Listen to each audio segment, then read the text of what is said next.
حج کے 5 دن۔ اب آپ حضرات کے سامنے حج کا طریقہ بیان کیا جا رہا ہے۔ حج بہت آسان ہے۔ حج کے 5 دن ہیں، 8، 9، 10، 11، 12۔ ان 5 دنوں میں کچھ کام کرنے ہیں، اس کو حج کہتے ہیں۔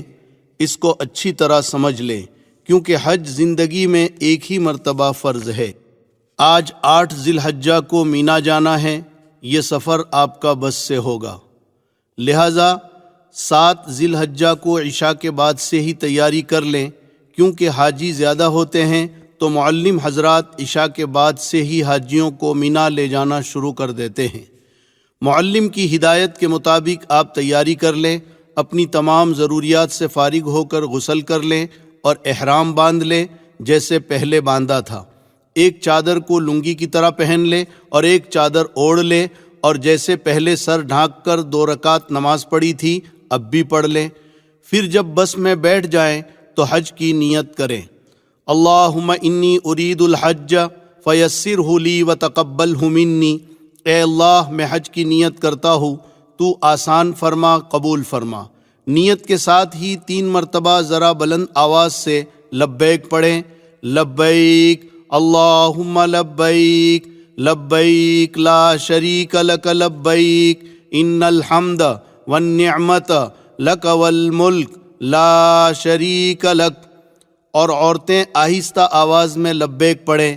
اب آپ کا احرام شروع ہو گیا اور وہ ساری پابندیاں لگ گئیں جو پہلے بیان کی گئی۔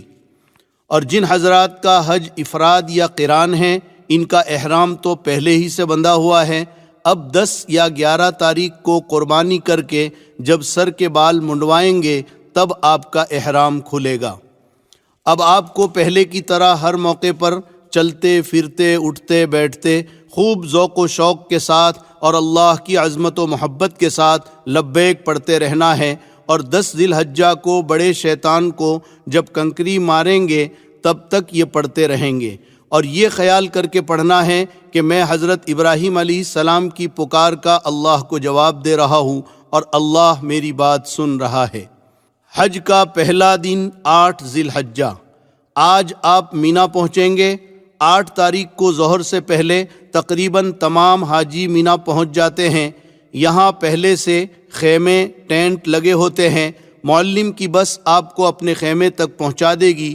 مینا جاتے وقت اس بات کا خیال رکھیں کہ 400-500 ریال ساتھ میں رکھ لیں اور بہت زیادہ سامان اور وزن اپنے ساتھ نہ لے جائیں، ورنہ آپ پریشان ہوں گے، کیونکہ یہاں آپ کو پیدل بھی چلنا پڑے گا۔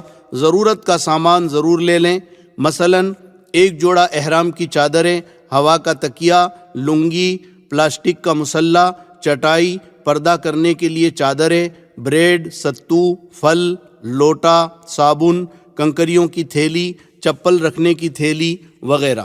مینا جانے سے پہلے معلم کی بس کا نمبر اور مینا میں آپ کا خیمہ کہاں ہے اس کی معلومات کر لیں۔ اپنا تعارفی کارڈ ہر وقت اپنے ساتھ رکھیں۔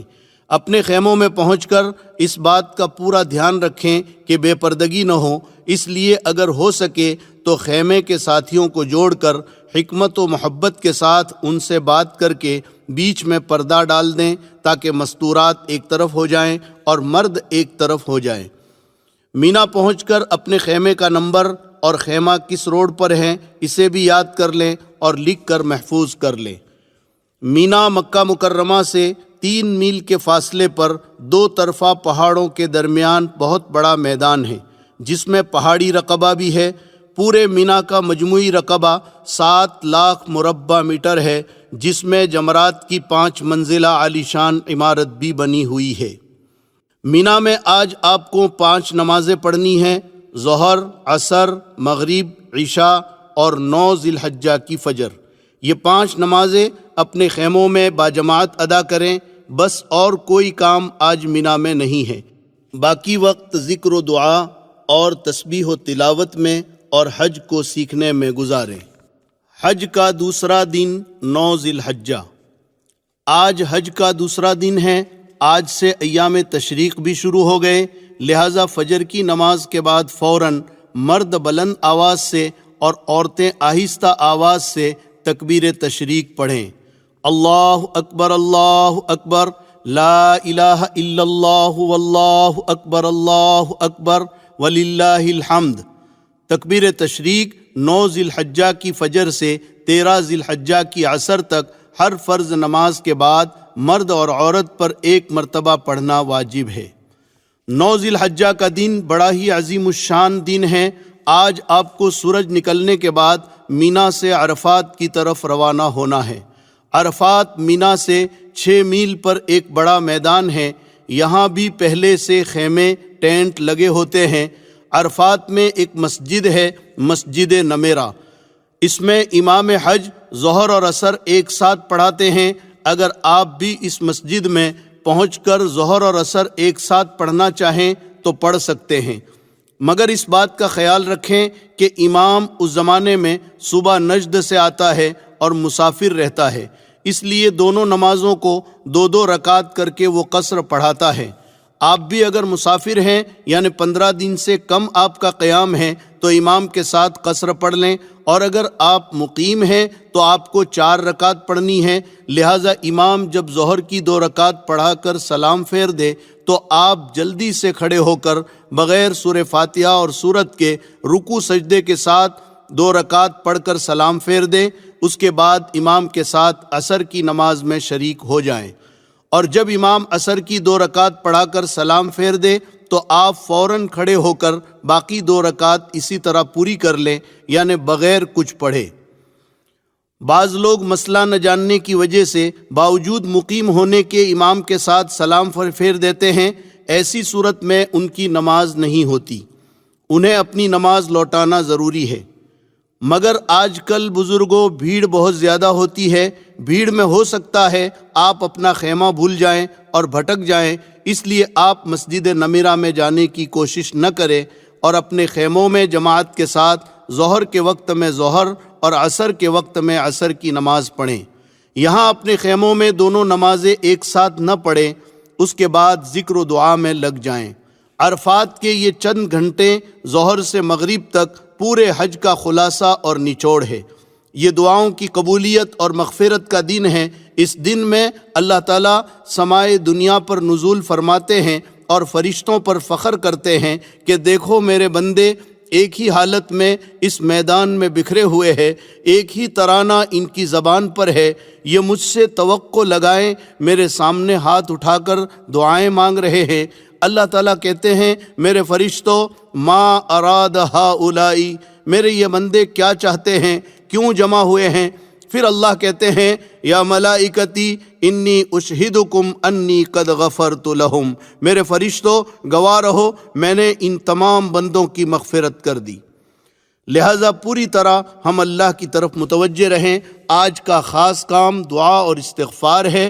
غروب تک قبلہ رو کھڑے کھڑے جتنا کھڑے رہ سکتے ہیں، پھر بیٹھ کر، پھر کھڑے رہ کر اللہ کے سامنے خوب گڑ گڑائیں، دعا کی کتاب پڑھیں۔ اس دن میں اپنے مالک کو جتنا منوا سکتے ہیں منوا لیں، اپنے لیے، گھر والوں کے لیے، والدین کے لیے، رشتہ داروں کے لیے، محسنین کے لیے، دوست و احباب کے لیے، مرحومین کے لیے اور تمام حاجیوں کے لیے اور پوری امت کے لیے خوب گڑ گڑا کر دعا مانگے، جس زبان میں مانگ سکتے ہیں مانگے۔ عرفات کے میدان میں زوال سے غروب تک کے وقت میں تھوڑی دیر وقوف کرنا یعنی ٹھہرنا حج کا بہت بڑا فرض ہے۔ اسی لیے حدیث شریف میں فرمایا الحج عرفہ، حج عرفہ ہی کا نام ہے۔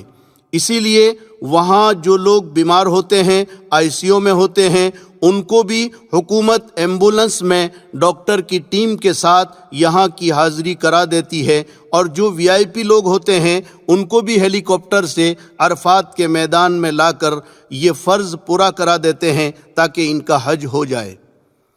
ہو سکے تو عرفات کے میدان میں یہ چند معمولات بھی کر لیں۔ عرفات کے معمولات: عرفات میں ظہر کے بعد یہ 4 عمل کریں۔ نمبر 1، چوتھا کلمہ 100 مرتبہ، لا الہ الا اللہ وحدہ لا شریک لہ، لہ الملک ولہ الحمد وہو علی کل شیء قدیر۔ نمبر 2، بسم اللہ کے ساتھ سورہ اخلاص 100 مرتبہ، بسم اللہ الرحمن الرحیم، قل هو اللہ احد اللہ الصمد لم یلد ولم یولد ولم یکن لہ کفوا احد۔ نمبر 3 درود ابراہیم اخیر میں وعلینا معہم کے اضافے کے ساتھ 100 مرتبہ۔ اللہم صلی علی محمد وعلی آل محمد کما صلیت علی ابراہیم وعلی آل ابراہیم انک حمید مجید وعلینا معہم۔ نمبر 4 استغفار جو آپ کو یاد ہو 100 مرتبہ، استغفر اللہ ربی من کل ذنب واتوب الیہ۔ اس کے ساتھ قرآن کی تلاوت، مناجات مقبول یا الحزب الاعظم بھی پڑھ سکتے ہیں تو ضرور پڑھیں۔ حضور اکرم صلی اللہ علیہ وسلم سے عرفات میں دودھ پینا ثابت ہے، لہٰذا سنت کی اتباع میں آپ بھی اگر میسر ہو سکے تو دودھ پی لیں یا کوئی اور چیز کھا پی لیں۔ یہاں پر ایک مسئلہ اچھی طرح سمجھ لیں کہ یوں تو عرفات کا وقت 9 تاریخ کی زوال سے لے کر 10 تاریخ کی صبح صادق تک ہے، یعنی اس درمیان میں کوئی بھی آدمی حج کی نیت سے احرام پہن کر تھوڑی دیر کے لیے بھی عرفات میں آ جائے تو وہ حاجی ہو جائے گا، مگر اس میں مغرب تک رکنا واجب ہے۔ اگر کوئی مغرب سے پہلے عرفات سے نکل جائے گا تو دم لازم ہوگا۔ مزدلفہ کی طرف روانگی۔ جب سورج غروب ہو جائے تو مغرب کی نماز پڑھے بغیر مزدلفہ کی طرف روانہ ہو جائیں۔ مغرب کی نماز نہ عرفات میں پڑھے نہ راستے میں، بلکہ مزدلفہ پہنچ کر عشاء کے وقت میں مغرب اور عشاء دونوں نمازیں ایک ساتھ پڑھیں، ایک اذان اور ایک اقامت کے ساتھ، یعنی اذان کے بعد تکبیر کہہ کر فوراً مغرب کی جماعت شروع کریں، فرض پڑھ کر فوراً امام سلام پھیر دے اور اس کے بعد بغیر تکبیر کے عشاء کی جماعت شروع کرے، اس کے بعد مغرب کی سنتیں، پھر عشاء کی سنتیں اور وتر پڑھے۔ مزدلفہ عرفات سے 3 میل پر ایک میدان ہے، یہاں خیمے نہیں لگے ہوتے ہیں۔ یہ رات آپ کو مزدلفہ میں گزارنی ہے۔ یہ رات بڑی عظیم الشان اور بڑی قابل قدر ہے۔ روایتوں میں ہے کہ یہ رات شب قدر سے زیادہ قابل قدر اور افضل ہے۔ روایتوں میں ہے کہ حجۃ الوداع میں رسول اللہ صلی اللہ علیہ وسلم نے عرفات میں امت کے لیے بہت کچھ مانگا۔ اللہ تعالیٰ نے سوائے ایک دعا کے حضور صلی اللہ علیہ وسلم کی تمام دعائیں قبول فرما لی، لیکن مزدلفہ میں پہنچ کر آپ صلی اللہ علیہ وسلم نے خود گڑ گڑا کر اللہ سے دعائیں مانگی اور اسی دعا کو پھر مانگا جو عرفات میں مانگا تھا، تو یہاں پر اللہ نے وہ دعا بھی قبول فرما لی اور آپ امت کے انجام سے بہت ہی خوش اور مطمئن ہو گئے، اور شیطان کو دیکھا کہ بہت ہی واویلا کر رہا ہے اور اپنے سر پر مٹی ڈال رہا ہے۔ لہٰذا یہ رات بڑی عظیم ہے، اس کی ہمیں خوب قدر کرنی ہے۔ فجر کی نماز کے بعد سے سورج نکلنے کے قریب تک تھوڑی دیر مزدلفہ میں ٹھہرنا واجب ہے۔ فجر سے پہلے ہرگز مزدلفہ سے نہ نکلے، ورنہ واجب چھوٹنے سے دم لازم آئے گا۔ اور یہ بات بھی یاد رکھیں کہ مزدلفہ سے ایک حاجی کے لیے 70 کنکریاں بھی چن لے۔ کنکری بڑے چنے کے دانے کے برابر ہو، نہ بہت چھوٹی ہو نہ بہت زیادہ بڑی ہو۔ حج کا تیسرا دن 10 ذی الحجہ۔ جب مزدلفہ میں سورج نکلنے کا وقت قریب ہو جائے تو وہاں سے مینا کی طرف روانہ ہو جائے۔ آج 10 ذی الحجہ یعنی قربانی کا دن ہے، عید کا دن ہے۔ حج کی مشغولی کی وجہ سے عید کی نماز اللہ نے حاجیوں سے معاف کر دی ہے۔ آج آپ کو 4 کام کرنے ہیں اور بہت آسان ہیں۔ نمبر 1 جمرات کی رمی یعنی شیطانوں کو کنکریاں مارنا۔ نمبر 2 قربانی۔ نمبر 3 حلق یا قصر یعنی بال منڈوانا یا بال کٹوانا۔ نمبر 4 طواف زیارت۔ 10 ذی الحجہ کا پہلا کام، سب سے پہلے آج آپ کو رمی کرنی ہے، پھر قربانی کرنی ہے، پھر حلق کرنا ہے۔ ان 3 میں ترتیب واجب ہے، اور طواف زیارت 10 کی صبح سے 12 کی مغرب تک کبھی بھی کر سکتے ہیں، ترتیب ضروری نہیں۔ تو آج مینا میں سب سے پہلے جمرہ عقبہ یعنی بڑے شیطان کو 7 کنکریاں مارنا ہے۔ مینا میں 3 جگہوں پر لمبے ستون بنے ہوئے ہیں، ان کو جمرات کہتے ہیں۔ اب اس کی 5 منزلہ عالیشان عمارت بنی ہوئی ہے، اور ہر طرف سے آنے والوں کے لیے الگ الگ منزلیں طے کر دیے ہیں۔ داخل ہونے کا راستہ بھی الگ ہے اور نکلنے کا راستہ بھی الگ ہے۔ پہلا جمرہ مسجد خیف کے قریب ہے جس کو جمرہ اولا کہتے ہیں، دوسرا اس سے آگے ہے، اس کو جمرہ وسطیٰ یعنی درمیانی جمرہ کہتے ہیں، تیسرا بالکل مینا کے اخیر میں ہے جس کو جمرہ عقبہ یعنی آخری جمرہ کہتے ہیں۔ آج صرف جمرہ عقبہ یعنی بڑے شیطان کو 7 کنکریاں مارنا ہے، اس کا وقت صبح صادق سے آئندہ کل کی صبح صادق تک ہے، لہٰذا اس میں جلد بازی بالکل نہ کریں، جس وقت سہولت اور آسانی ہو اس وقت ماریں، رات میں بھی مار سکتے ہیں۔ اور ابھی تک جو آپ لبیک پڑھ رہے تھے، بڑے شیطان پر پہلی کنکری کے ساتھ لبیک کا سلسلہ بند کر دیں۔ تو 10 تاریخ کا پہلا کام بڑے شیطان کو 7 کنکریاں مارنا ہے۔ کنکری شہادت کی انگلی اور انگوٹھے سے پکڑیں اور ہر کنکری کے ساتھ یہ دعا پڑھتے جائیں، بسم اللہ اللہ اکبر رغمن للشیطان ورضن للرحمن۔ میں کنکری مارتا ہوں شیطان کو ذلیل کرنے اور رحمان کو راضی کرنے کے لیے۔ اگر پوری دعا یاد نہ ہو تو صرف بسم اللہ اللہ اکبر کہہ کر اپنی زبان میں کہیں، شیطان کو ذلیل کرنے اور رحمان کو راضی کرنے کے لیے میں کنکری مارتا ہوں۔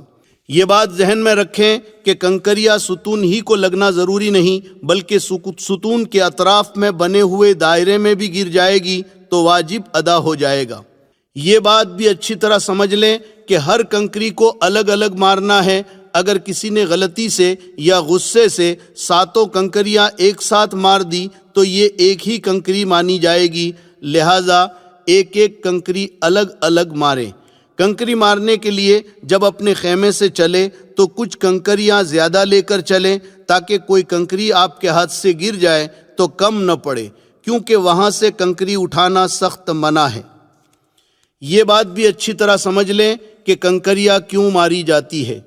سیدنا ابراہیم علیہ السلام جب اپنے بیٹے حضرت اسماعیل علیہ السلام کو اللہ کے حکم سے ذبح کرنے کے لیے لے کر چلے تو سب سے پہلے شیطان پہلے جمرے کے پاس ملا اور ذبح کرنے سے روکنا چاہا۔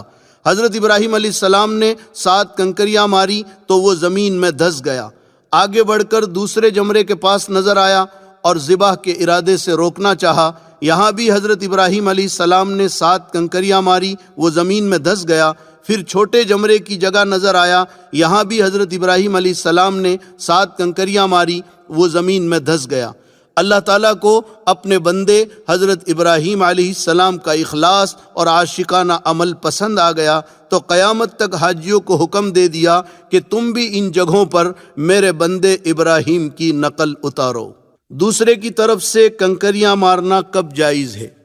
یہاں ایک مسئلہ سمجھ لیں، بہت سارے لوگ کسی دوسرے کو اپنا وکیل بنا دیتے ہیں، یہ وکیل بنانا کب جائز ہے؟ یاد رکھیں، کوئی آدمی ایسا بیمار، کمزور، بوڑھا یا اپاہج ہے جو چل نہیں سکتا ہے تو اس کی طرف سے دوسرے کو کنکری مارنے کے لیے نائب بنانا جائز ہے، یعنی اس کی کنکری دوسرا مار سکتا ہے۔ وہ دوسرا آدمی پہلے اپنی کنکری مارے پھر اس کی کنکری مارے۔ لیکن اگر کوئی مرد یا عورت تندرست ہے، صرف تھکان کی وجہ سے یا بھیڑ سے گھبرا کر دوسرے کو نائب بنا دے تو یہ ہرگز جائز نہیں ہے، بلکہ اسے اپنی کنکری خود اپنے ہاتھ سے مارنی پڑے گی۔ دوسرے کو اگر نائب بنا دیا تو یاد رکھیں یہ رمی نہ ہوگی اور دم واجب ہوگا۔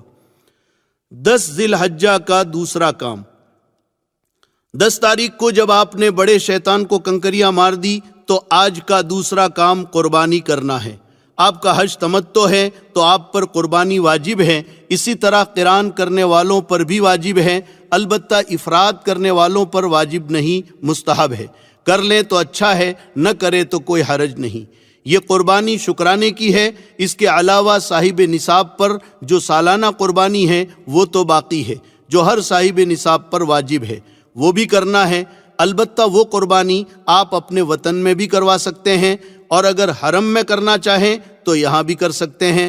بہرحال 10 تاریخ کو رمی سے فارغ ہو کر کسی معتمد آدمی سے قربانی کروائیں، اس کی ترتیب پہلے ہی سے کر لیں۔ قربانی میں وہاں بہت گڑبڑ ہوتی ہے، لہٰذا اطمینان والے آدمی کو قربانی دیں اور اس کا نمبر لے لیں، پھر رمی کر کے اس کو فون کر دیں تاکہ وہ قربانی کر لے، پھر اس کے بعد آپ حلق کریں۔ 10 ذی الحجہ کا تیسرا کام۔ قربانی کے بعد آپ حلق یا قصر کروا لیں۔ حلق یعنی سر کے بال اس طرح سے صاف کرنا اور قصر یعنی سر کے بال قینچی یا مشین سے کاٹنا۔ اس کے بغیر آپ کا احرام نہیں کھلے گا۔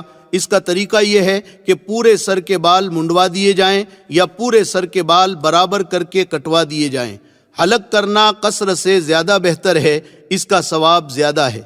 آپ حرم میں دیکھیں گے کہ لوگ مختلف طرح سے حلق اور قصر کرتے ہیں۔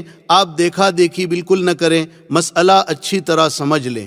اگر آپ کے سر کے بال بڑے ہیں تو آپ قصر کر سکتے ہیں، یعنی بال قینچی سے کاٹ سکتے ہیں، مگر لمبائی میں کم از کم انگلی کے پور کے برابر کٹنا ضروری ہے۔ اور اگر آپ کے سر کے بال انگلی کے پور سے چھوٹے ہیں تو پھر حلق واجب ہے۔ قینچی سے کاٹنے سے احرام نہیں کھلے گا۔ عورتیں اسی طرح سے بال کاٹیں جس طرح عمرے میں سعی کے بعد بال کاٹے تھے، یعنی بالوں کے نیچے کے حصے سے ایک پور کے برابر بال کاٹیں۔ بہرحال 10 ذی الحجہ کو جب آپ نے شیطان کو کنکری بھی مار لی، قربانی بھی کر لی اور سر بھی منڈوا لیا تو اب آپ کا احرام ختم ہو گیا۔ اب آپ سلے ہوئے کپڑے پہن سکتے ہیں اور وہ سب چیزیں حلال ہو گئی جو احرام کی وجہ سے حرام تھی۔ مگر ایک پابندی ابھی بھی باقی ہے کہ بیوی ابھی حلال نہیں ہوئی۔ جب طواف زیارت کر لیں گے تو بیوی بھی حلال ہو جائے گی۔ یہاں نوجوانوں سے بعض مرتبہ غلطی ہو جاتی ہے، وہ حلق ہو جانے کی وجہ سے سمجھتے ہیں کہ ہم حلال ہو گئے اور بیوی سے صحبت کر بیٹھتے ہیں۔ یاد رکھیں، اگر ایسی غلطی ہوئی تو ایک قول کے مطابق بڑا دم لازم ہوگا، یعنی بڑے جانور کی قربانی کرنا پڑے گا، لہٰذا اس کا خیال رکھیں۔ 10 ذی الحجہ کا چوتھا کام 10 ذی الحجہ کا چوتھا کام طواف زیارت ہے۔ یہ حج کا فرض ہے۔ طواف زیارت 10، 11، 12 ان 3 دنوں میں کبھی بھی کر سکتے ہیں۔ رمی، قربانی اور حلق ان تینوں سے پہلے بھی، درمیان میں بھی اور بعد میں بھی کر سکتے ہیں۔ البتہ افضل یہ ہے کہ طواف زیارت رمی، قربانی اور حلق کے بعد کیا جائے۔ یہ طواف بھی ویسا ہی ہے جیسے عمرے کا طواف آپ نے کیا تھا کہ حجر اسود کے استلام یعنی بوسے سے طواف شروع ہوگا، 7 چکر ہوں گے۔ البتہ یہ طواف چونکہ عام طور پر اپنے کپڑوں میں ہوتا ہے، اس لیے کہ حاجی قربانی کر کے حلق کروا لیتا ہے اور احرام اتار دیتا ہے، تو اس میں استباح نہ ہوگا، مگر یاد رکھیں رمل اس میں بھی ہوگا۔ لیکن اگر قربانی کر کے آپ نے حلق نہیں کیا اور احرام میں ہی آ کر طواف زیارت کر رہے ہیں یا رمی اور قربانی سے پہلے طواف زیارت کر رہے ہیں تو 7 چکروں میں استباح ہوگا، یعنی داہنے بغل سے احرام کی چادر نکال کر بائیں کندھے پر ڈالیں گے، جیسے شروع میں عمرے کے وقت آپ نے کیا تھا۔ اگر ایک ہی دن میں یہ چاروں کام نہ ہو سکے تو کوئی حرج نہیں، آج شیطان کو کنکری مار لیں، پھر قربانی اور حلق کر لیں، طواف زیارت دوسرے دن کریں۔ اگر اتنا بھی آپ کو مشکل لگ رہا ہے تو صرف بڑے شیطان کو آج کنکریاں مار لیں، دوسرے دن قربانی اور طواف زیارت کر لیں۔ یاد رہیں کہ جب تک حلق نہ کر لیں احرام نہیں اترے گا۔ طواف زیارت کے بعد سعی۔ طواف زیارت کے بعد ہر حاجی کو سعی کرنی ہوتی ہے۔ یہ سعی طواف زیارت کے بعد ذی الحجہ کے مہینے میں اخیر تک کبھی بھی کر سکتے ہیں۔ اس سعی کے لیے احرام اور نفلی طواف بھی شرط نہیں، بس صرف صفا مروہ کے 7 پھیرے اس طرح سے کرنے ہیں جس طرح آپ نے عمرے کے طواف کے بعد سعی میں کیے تھے۔ لہٰذا حج کے 5 دنوں میں اگر تھکان زیادہ ہو جائے تو صرف طواف زیارت کر لیں اور اس کی سعی 2-3 دن کے بعد کریں، اس میں کوئی نقصان بھی نہیں اور کوئی دم وغیرہ بھی نہیں۔ عورتوں کے لیے ایک اہم مسئلہ، اگر حج کے دوران عورت کو مخصوص ایام شروع ہو جائیں تو وہ حج کے تمام امور ادا کرے، صرف طواف زیارت اس وقت تک نہ کرے جب تک پاک نہ ہو جائے اور نہ اس حالت میں حرم میں داخل ہوں۔ اس تاخیر سے اس پر دم واجب نہ ہوگا اور نہ گناہ ہوگا، البتہ پاک ہو جانے کے بعد پھر طواف زیارت میں تاخیر نہ کرنا چاہیے۔ اور اگر حج میں مخصوص ایام اخیر میں شروع ہوئے اور طواف زیارت نہ کر سکی اور حج کے فوراً بعد اس کی روانگی کا وقت بھی آ گیا اور ابھی اس کے ذمے طواف زیارت باقی ہے تو یہ عورت کیا کرے گی؟ تو اس میں آپ اچھی طرح مسئلہ سمجھ لیں کہ حج کے بعد عورت کا قافلہ روانہ ہو رہا ہے اور اس کے لیے رکنے کی کوئی شکل نہیں ہے، تو اس عورت کے لیے مسئلہ یہ ہے کہ اسی ناپاکی کی حالت میں کپڑا اچھی طرح لپیٹ کر استغفار کرتے ہوئے طواف زیارت کر لیں اور اس کے بعد حرم میں بڑے جانور کی قربانی کرا دیں۔ حج کا چوتھا دن 11 ذی الحجہ۔ آج حج کا چوتھا دن ہے۔ آج آپ کو زیادہ کام نہیں کرنا ہے۔ اگر 10 تاریخ کو قربانی کی تھی اور طواف زیارت نہیں کیا تھا تو اس کو آج کر لیں، اور اگر کر لیا تھا تو ٹھیک ہے۔ آج کا خاص کام تینوں شیطانوں کو ساتھ ساتھ کنکریاں مارنا ہے۔ اس کا وقت زوال کے بعد سے صبح صادق تک رہتا ہے، لہٰذا اس میں جلد بازی بالکل نہ کریں۔ پہلے چھوٹے شیطان کو 7 کنکریاں ماریں، ہر کنکری کے ساتھ یہ دعا بھی پڑھتے جائیں جو پہلے بتائی تھی۔ بسم اللہ اللہ اکبر رغمن للشیطان ورضا للرحمن، شیطان کو ذلیل کرنے کے لیے اور رحمان کو راضی کرنے کے لیے میں کنکری مار رہا ہوں۔ چھوٹے شیطان کو 7 کنکریاں مار کر مجمع سے تھوڑا ہٹ کر قبلہ رو ہو کر ہاتھ اٹھا کر دعا کریں، یہ دعا کی قبولیت کی جگہ ہے۔ پھر درمیانی شیطان کو اسی طرح 7 کنکریاں ماریں، پھر مجمع سے تھوڑا ہٹ کر دعا کریں، یہ بھی دعا کی قبولیت کی جگہ ہے۔ پھر بڑے شیطان کو بھی ترتیب وار 7 کنکریاں ماریں اور یہاں دعا نہ کریں۔ اس کے بعد رات مینا میں ہی گزاریں۔ حج کا 5واں دن 12 ذی الحجہ۔ اگر کسی وجہ سے 10 اور 11 کو آپ قربانی اور طواف زیارت نہیں کر سکیں تو آج اس سے فارغ ہو جائیں۔ آج مغرب تک کسی حالت میں طواف زیارت کر لینا ہے۔ اگر آج مغرب تک نہیں کر سکے، کم از کم 4 چکر بھی نہیں ہو سکے تو دم دینا پڑے گا، اور اگر مغرب تک 4 چکر پورے ہو گئے تو دم نہیں آئے گا۔ باقی چکر مغرب کے بعد پورے کر لیں، اس کے بعد سعی کر لیں۔ آج کا خاص کام تینوں شیطانوں کو 7 کنکریاں مارنا ہے، بالکل اسی طرح جیسے کل مار چکے ہو۔ ہر کنکری کے ساتھ دعا پڑھنی ہے۔ پہلے اور دوسرے شیطان کو کنکری مار کر مجمع سے تھوڑا دور ہٹ کر دعا کرنی ہے، تیسرے شیطان کو کنکری مار کر دعا نہیں کرنی ہے۔ آج یعنی 12 تاریخ کو بھی کنکری مارنے کا وقت زوال سے اگلے دن کی صبح صادق تک ہے، لہٰذا جلد بازی نہ کریں، رات میں بھی مار سکتے ہیں۔ اس کے بعد 13 تاریخ کی رمی اختیاری ہے، آپ اگر کرنا چاہیں تو کریں ورنہ نہیں۔ قرآن نے دونوں آپشن دیے ہیں۔ اگر 12 تاریخ کو مکہ جانا چاہتے ہیں تو شام کو یا رات کو کنکریاں مارتے ہوئے مکہ نکل جائیں، لیکن اگر آپ لیٹ ہو گئے اور صبح صادق مینا میں ہو گئی تو پھر 13 کی رمی واجب ہوگی۔ اب 13 کی رمی بھی آپ کریں گے، اور 13 کی رمی کا وقت بھی زوال کے بعد شروع ہوتا ہے، مگر زوال سے پہلے بھی مار سکتے ہیں کراہت کے ساتھ، اور وقت مغرب تک رہتا ہے۔ 13 کی مغرب تک نہیں مار سکے تو دم لازم آئے گا۔ رمی کی بڑی فضیلت ہے۔ ہر کنکری پر اللہ تعالیٰ ایک مہلک اور بھاری گناہ معاف کرتا ہے جو آدمی کو ہلاک کرنے کے لیے کافی ہوتا ہے۔ طواف وداع۔ اب اللہ نے آپ کا حج پورا کر دیا، اب آپ پر کوئی خاص کام باقی نہیں رہا، صرف ایک کام رہ گیا، وہ یہ کہ جب آپ مکہ مکرمہ سے رخصت ہوں گے تو آپ کو رخصتی طواف کرنا ہے، جس کو طواف وداع کہتے ہیں۔ وہ بھی صرف طواف ہے، اس میں سعی نہیں ہے۔ اس میں بھی سہولت ہے، بالکل نکلتے وقت اگر موقع نہیں مل سکا تو کوئی حرج نہیں۔ حج کے بعد مکہ میں جتنے دن آپ رہیں گے تو اس میں آپ نفلی طواف تو کریں گے ہی، تو جو آخری طواف آپ نے کیا ہے وہ رخصتی طواف سمجھا جائے گا۔ لیکن اگر آپ کو پتہ ہے اور نکلنے کا وقت معلوم ہے اور موقع ہے تو آخری طواف دھیان کے ساتھ ضرور کر لیں۔ یہ الوداعی طواف شاید کوئی حاجی ہو جو روئے بغیر کرتا ہو، لوگ ہچکیاں مار کر روتے ہیں، یہ آخری طواف ہے، پتہ نہیں پھر نصیب ہوتا ہے یا نہیں۔ 25 دن اور 1 مہینے میں آپ کا دل بیت اللہ سے ایسا لگ چکا کہ آپ اپنے آنسوؤں پر قابو نہیں کر سکتے۔ سوچو میرے آقا مدنی صلی اللہ علیہ وسلم پر کیا گزری ہوگی جب مکے والوں نے ہجرت کرنے پر مجبور کر دیا۔ آپ کے 53 سال مکہ مکرمہ میں گزرے تھے، بچپن بھی یہاں گزرا تھا، جوانی بھی یہاں گزری تھی، جبریل امین پہلی وحی بھی یہاں لے کر آئے تھے۔ آپ کو کتنا بھاری پڑا ہوگا۔ آپ مکے سے باہر نکل کر ایک ٹیلے پر چڑھ کر مکے کی طرف حسرت بھری نگاہ ڈال کر روتے ہوئے کہہ رہے ہیں، یا ارض مکہ انکی لخیر ارض اللہ و احب ارض اللہ، اے سرزمین مکہ تو اللہ کی زمینوں میں سب سے زیادہ پیاری اور سب سے زیادہ محبوب ہے، مگر یہ تیرے اندر رہنے والے مجھے رہنے نہیں دیتے، اگر یہ مجھے نہ روکتے تو میں کہیں نہ جاتا۔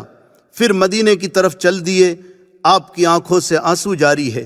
راستے میں اللہ نے قرآن اتارا، ان الذی فرض علیک القرآن لرادک الی معاد، میرے محبوب جس اللہ نے آپ کے اوپر قرآن اتارا ہے وہ اللہ آپ کو عزت اور اکرام کے ساتھ دوبارہ مکہ لائے گا۔ بہرحال الوداعی طواف میں رونا یہ قبولیت کی نشانی ہے۔ اب آپ کو جو دن مکہ مکرمہ میں رہنے کے لیے مل جائیں اس کو خوب غنیمت سمجھیں اور اللہ کا شکر ادا کریں کہ اللہ نے آپ کو یہ سعادت نصیب کی ہے۔ دن رات میں جتنا ہو سکے نفلی طواف کریں، نفلی عمرہ کریں، اپنے لیے، والدین کے لیے، محسنین کے لیے، رشتہ داروں کے لیے اور پوری امت کے لیے دعائیں کریں۔ بڑی مبارک جگہ ہے جہاں انبیاء علیہم السلام کے قدم پڑے ہیں، نبیوں کے سردار تاجدار مدینہ محمد الرسول اللہ صلی اللہ علیہ وسلم کے مبارک قدم پڑے ہیں، صحابہ کرام اور اللہ والوں کے قدم پڑے ہیں۔ حجر اسود جنت کا پتھر ہے، اس کو بوسہ دے، ملتزم سے چمٹ کر رو رو کر دعائیں کرے۔ حتیم جو خانہ کعبہ کا حصہ ہے اس میں نماز پڑھے، محبت و عظمت سے اللہ کے گھر کو صرف دیکھتے ہی رہے۔ کیا پتہ ان مبارک جگہوں پر پھر حاضری کی سعادت میسر آتی ہے یا نہیں۔ کتنے لوگ امیدیں لے کر دنیا سے چلے گئے اور موقع نہیں مل سکا، اور اللہ نے آپ کو سنہرا موقع دیا ہے، اس لیے اس کو خوب غنیمت سمجھیں اور اللہ کی رحمتوں اور نعمتوں کو جتنا لوٹ سکے لوٹیں۔ مزے لوٹو کلیم اب بن پڑی ہے، مزے لوٹو کلیم اب بن پڑی ہے، بڑی اونچی جگہ قسمت لڑی ہے۔ مکہ مکرمہ کے کچھ تاریخی اور متبرک مقامات۔ جنت المعلی مکہ مکرمہ کا قبرستان ہے۔ یہ جنت البقیع یعنی مدینے کے قبرستان کے بعد تمام قبرستانوں سے افضل ہے۔ ہزاروں صحابہ کرام اور اولیاء عظام اس قبرستان میں مدفون ہیں۔ حضور اکرم صلی اللہ علیہ وسلم کی پہلی بیوی حضرت خدیجۃ الکبریٰ رضی اللہ تعالی عنہا بھی اسی قبرستان میں مدفون ہے۔ اس کی زیارت بھی مستحب ہے۔ جبل ابو قبیس مسجد حرام سے باہر صفا سے متصل ایک پہاڑ ہے، جس پہاڑ پر چڑھ کر حضور اکرم صلی اللہ علیہ وسلم نے قریش کو اسلام کی پہلی دعوت دی تھی۔ یہاں بنو ہاشم آباد تھے اور اسی پہاڑ کے ایک حصے میں وہ گھاٹی تھی جس میں 3 سال تک حضور اکرم صلی اللہ علیہ وسلم کے ساتھ بنو ہاشم کا بائیکاٹ ہوا تھا۔ صفا سے ملے ہوئے پہاڑ کے اس حصے میں آج شاہی محل بنا ہوا ہے، جبکہ سامنے والے حصے میں حکومت نے سرنگیں نکالی ہے۔ تصویر میں آپ دیکھ رہے ہیں۔ روایتوں میں ہے کہ یہ وہ پہاڑ ہے جس کو کائنات کی تخلیق کے وقت اللہ تعالیٰ نے سب سے پہلے پیدا کیا تھا۔ مولد النبی یہ وہ جگہ ہے جہاں حضور اکرم صلی اللہ علیہ وسلم کی پیدائش ہوئی۔ صفا مروہ سے باہر والے صحن کے سامنے کے حصے میں جو عمارت اور لائبریری ہے، یہ وہی مبارک جگہ ہے جہاں آقا مدنی صلی اللہ علیہ وسلم کی پیدائش ہوئی۔ غار حرا، اس کو جبل نور اور جبل حرا بھی کہتے ہیں۔ اسی کے اوپر وہ غار ہے جہاں حضور اکرم صلی اللہ علیہ وسلم نبوت ملنے سے پہلے قیام فرماتے تھے، اور اسی غار میں جبریل امین پہلی وحی لے کر آئے تھے۔ اس پر یہ آیتیں بھی لکھی ہوئی ہے، اقرأ بسم ربک الذی خلق خلق الانسان من علق۔ یہ پہاڑ اپنی مخصوص اور نمایاں شکل کی وجہ سے دور ہی سے پہچانا جاتا ہے کہ یہ جبل نور یا جبل حرا ہے۔ غار ثور، ہجرت کے سفر میں آپ صلی اللہ علیہ وسلم نے حضرت ابوبکر صدیق کے ساتھ 3 دن اسی غار میں قیام کیا تھا۔ یہ غار جبل ثور میں واقع ہے۔ یہ پہاڑ مکہ مکرمہ سے تقریباً 6 میل کے فاصلے پر ہے۔ دار ارقم، یہ حضرت ارقم ابن ابی الارقم رضی اللہ تعالیٰ عنہ کا وہ مکان ہے جہاں اسلام کے ابتدائی زمانے میں صحابہ کرام حضور اکرم صلی اللہ علیہ وسلم کے ساتھ چھپ کر نماز پڑھا کرتے تھے، قرآن اور دین کی باتیں سیکھا کرتے تھے۔ اب یہ مکان صحیح کی جگہ میں تبدیل ہو گیا ہے۔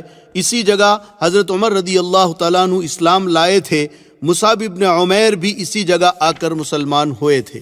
مسجد جن، طائف سے واپسی پر مکہ مکرمہ سے قریب آپ صلی اللہ علیہ وسلم نے نماز پڑھی تھی تو قرآن سن کر جنات جمع ہو گئے تھے اور مسلمان ہو گئے تھے۔ اس جگہ پر مسجد جن بنی ہوئی ہے جو 2 سڑکوں کے بیچ میں ہے۔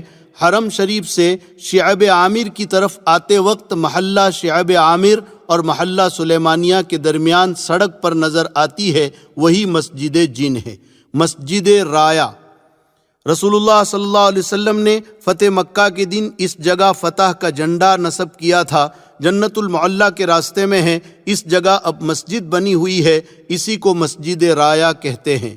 تنعیم، جس جگہ سے حجۃ الوداع کے سفر میں حضرت عائشہ رضی اللہ تعالیٰ عنہا نے احرام باندھ کر اپنے بھائی حضرت عبد الرحمن کے ساتھ عمرہ کیا تھا، اس جگہ اب مسجد بنی ہوئی ہے جس کو مسجد عائشہ کہتے ہیں۔